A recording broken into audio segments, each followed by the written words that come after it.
It's good to be here. I had this internal scream going on inside my brain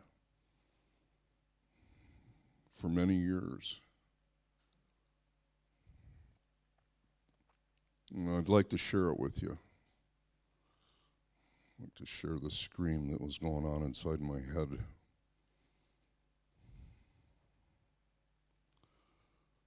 For at least 10 years.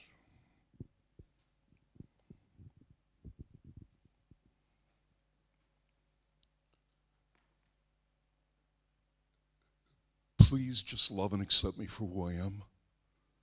Please. These are just tattoos. It's just skin. Everybody has it.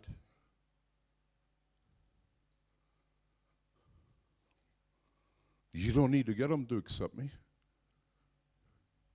You don't have to be tattooed. I don't care if you are. I just want to be loved and accepted. I don't want all the judgment, all the hate, all the disdain that I see and experience my whole life. Just because I chose to color my skin. I'm just as human as you are.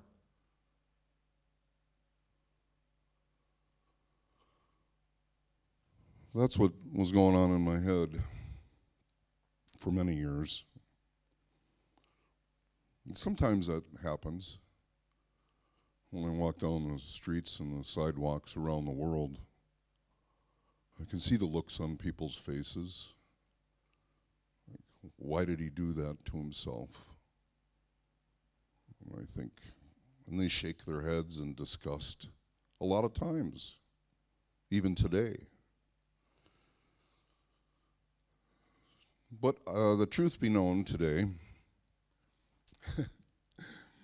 I decided to start off with a slide on my beard. Isn't that fantastic? I think that's like the coolest slide on the planet. I said, I'll show them a colorful slide and a close-up of my beard. Now, I haven't had this beard for more than 2 years. It's about a 2-year-old beard. And the reason I put the slide of the beard up there to start off was today, I'm receiving more negative energy from people around the world because of my beard. More than my tattoos.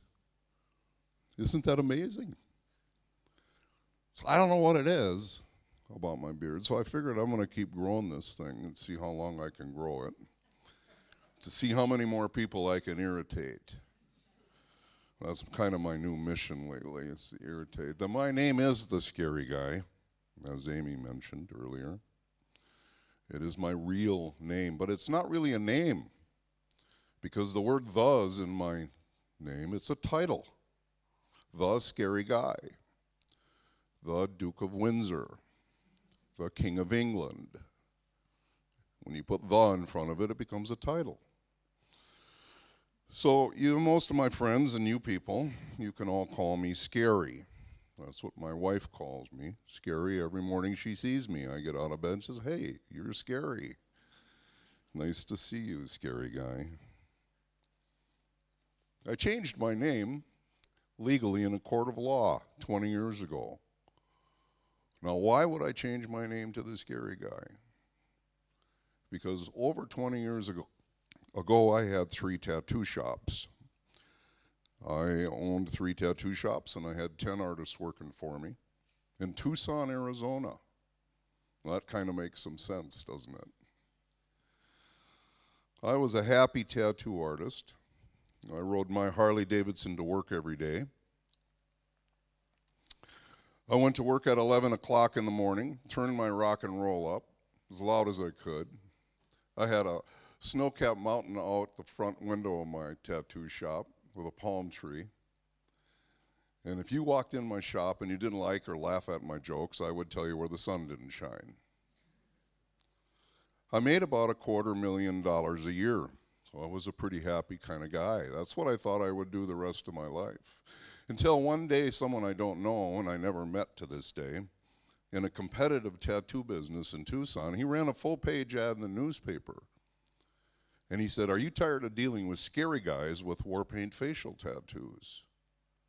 And I read the ad in the paper that day, and I slammed it down on the counter, and I thought to myself, why would that guy say that about me?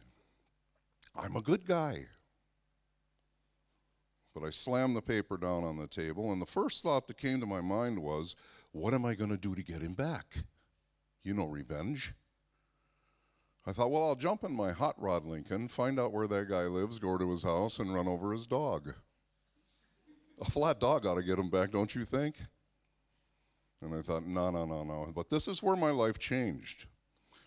I stepped up on a pedestal, and I declared myself the good guy, and I started bragging and gloating about how great I was as a human being. When I was bragging and gloating, my life started to flash in front of me.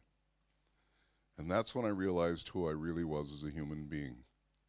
For the first 43 years of my life, I was a name caller, a hater. I could stereotype and categorize people at will. I masked my whole life in sarcasm and humor. I made it all look really cool. With that realization, I was motivated out of anger. I jumped down off my pedestal, I went back to my warehouse where I was living at the time, and I told all my friends, I'm packing my bags. And they said, where are you going? I said, I'm going to travel the world to help people see each other differently, from the inside out. And they said, how are you going to do that? I said, I haven't got a clue. I can tell you one thing, though. I think I just wasted 43 years of my life running my mouth, calling myself a good guy. Living a lie. Well, I can tell you now, after traveling the world for 20 years, talking about eliminating hate, violence, and prejudice, the first 43 I had to live to know the difference. So it wasn't a real waste of my life, it was part of my life. But then I thought to myself, is it possible to be a different human being? Can I really be different? I lived this way for 43 years. Is it possible to change who I am? So I came up with this really weird concept like, okay, I'm going to give myself 7 days to be good. 7 days of goodness. No more name calling, no more hate, no more violence, no more words coming out of my mouth like that. I created this thing called the 7-Day, 7-Night Challenge. And I want to let you know that I created it at 7 days because I wanted to know on the 8th day I could go back to my old ways, just to make sure it was okay. That's how I saw it. I didn't want to be stuck in goodness. So I created the 7-Day, 7-Night Challenge. And I want to put you all on it right now because it was the beginning of my shift. Now, I've been on the 7-Day, 7-Night Challenge for 20 years. But here it is. For 7 days and 7 nights, don't say one negative word about another human on the planet. And for 7 days and 7 nights, don't call another person a name other than their own. Good luck. Good luck to you. Now, if you slip up, oh, by the way, this applies to you at work. This applies to you at home. This applies to you with your partner or your loved one. I can see this young lady's looking around the room already. This applies to you and your kids. If you're a teacher at school, this applies to your classroom. This applies everywhere you go for the next 7 days and 7 nights.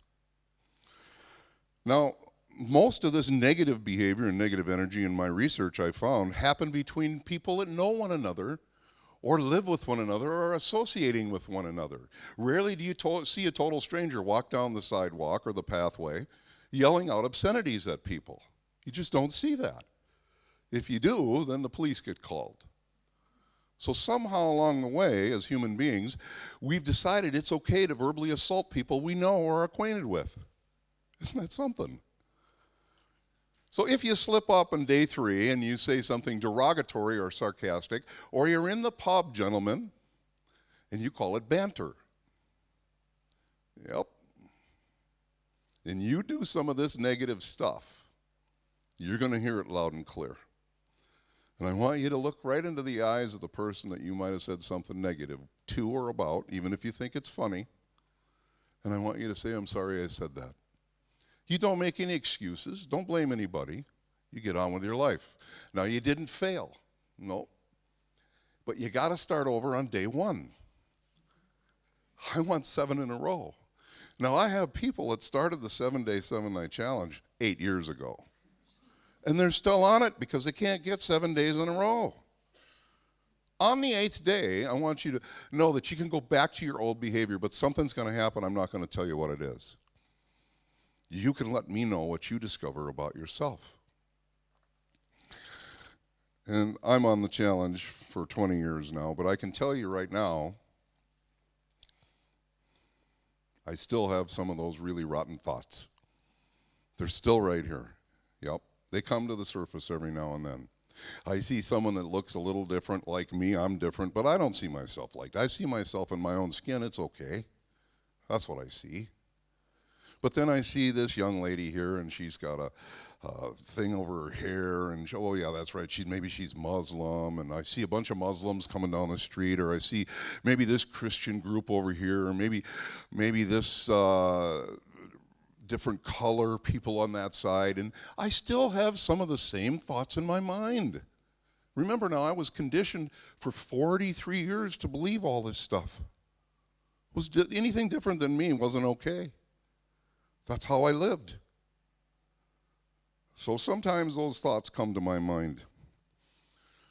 And I reverse engineered my life. So now when I hear and I see myself reacting to those thoughts in my mind, I always ask myself the question, okay, what's really going on inside of me? What's causing me? Even if you speak to me with negative, I say to myself, what's going on inside of me versus you are a bad human being? That's a different way of looking at it. I've learned how to process it on an emotional level. I had to teach myself. So I reverse engineered everything. Because I wanted to learn how to be more responsive to people rather than reactionary. And I take these surveys and these polls everywhere I go. I ask kids these questions. I said, if I call you a rotten word, who's that rotten word about? 99.9% of kids from 0 to 25 will automatically tell me that if I call them a rotten word, it's about them. They believe whatever they see and hear belongs to them. That's what they're told their whole lives. Now, as soon as you hit 26 or 27, so this magical thing starts to happen. I ask adults that question. I say, if I call you a rotten word, who's that about? They look at me and they go, well, it's about you. You said it. They know that, but do you really live your life like that? Do you really live it stress-free? Or somewhere along the way, do you take it in? Does it eat away at you at work? Does it eat away those words and those actions that someone else said down the way? Do you carry them around in your body? Do they come out in different ways on your kids? They're just questions to think about. I always think about them. I think about how I'm thinking. That's what I do. So I'm more responsive to people. I become aware. I become aware that this isn't just me, that the whole world is riddled with this kind of stuff. The constant flow of this negative, everybody's involved in it in some way. I'd like to be able to tell you there's the good guys and the bad guys. Yeah. No, there's good behavior and bad behavior, but I don't see it like that anymore. I see all people as good first, with bad training. There's a whole different concept. Good people first with bad training. So I'm aware of the fact that we're all involved in the transfer of this stuff as energy in some way, shape, or form. Every day of our lives. We either produce it, and then I used to produce it and call it was okay, it was justifiable. Why? Because you said it to me first. You made me mad. It was your fault you got it. Well, that's what I used to do. Well, I'm aware of the fact that I could be that guy, the negative guy, or I could be receiving it, or I can watch it. And how many of you watch this stuff go down all the time? How many of you receive it? How many of you produce it when you receive it? live in a reactionary state. I also now know that I understand that I have the power to choose, which is way different than it was before. I didn't have any power. I was powerless. In fact, every time someone spoke to me, I became what I heard. Check that out. And I just kind of twist it around in my own way, and then I just throw it right back at them. Well, everybody has the power to choose. This all actually, all those words and all those actions, that's communication. That's all nonverbal, and nonverbal communication, and verbal communication is all energy. Do you have the power to hear someone speak and not become the meaning of what you hear? Do you? Well, that's what the 7-day, 7-night challenge is going to help you understand. You heard me say, don't say and don't call. Don't talk. Don't say anything negative. You think it's about closing your mouth and being good? No. I want to know, what are you doing with what you're hearing? What are you doing with what you're hearing? Are you simply taking it on, reformatting it, and then regurgitating it back out on the planet in a different way? Calling yours okay? That's what I did. I don't think I'm alone. I really don't. I've been around the world in every country on this planet for the last 20 years, and everywhere I go, it's the same story. We're all the same people. So I now have a clear understanding. And only when I'm aware that this is happening between people, only when I can understand that I have the power to choose no matter what you say to me or about me, only then can I accept responsibility for what I produce. Check that out. I can only then accept responsibility for what I say next if I have a full understanding that none of it belongs to me in the first place. Isn't that cool? It's like choosing the food I eat every day. Every day I look at the food and I go, oh, that looks really good. And then I decide whether or not I'm in the mood for it, and I feed myself the energy. I thought, is it possible to do the same thing with what I see and hear? Is it? Yeah, it is. Just because you speak doesn't mean it's mine. I have to learn how to process it. I have to learn that you represent you when you speak, every time you open your mouth. Only then can I accept responsibility for what I create. Oops, there's one for you. Now I can truly tell you, once I got to that place, I can love. I can really love all people. I do. I can love all people, no matter what you look like. No matter how you are. I get some people that say, well, you can't love that guy if he murdered your wife or he murdered this. You can't tell me you can love him. I say, yeah, I can love him, but I don't know if I want to be around him. I'm going to miss my wife. But the truth is, he's still a human being or she's still a human being. We're all humans first. That's it. And we don't all have the right training. We don't all have the right backgrounds and education. So once I learned all this and I figured it out for myself, so I learned how to change who I was as a human being, so I could love and respect all people, my life was different. Well, those are the 4 words that I live by today: awareness, understanding, acceptance, and love. Thank you very much.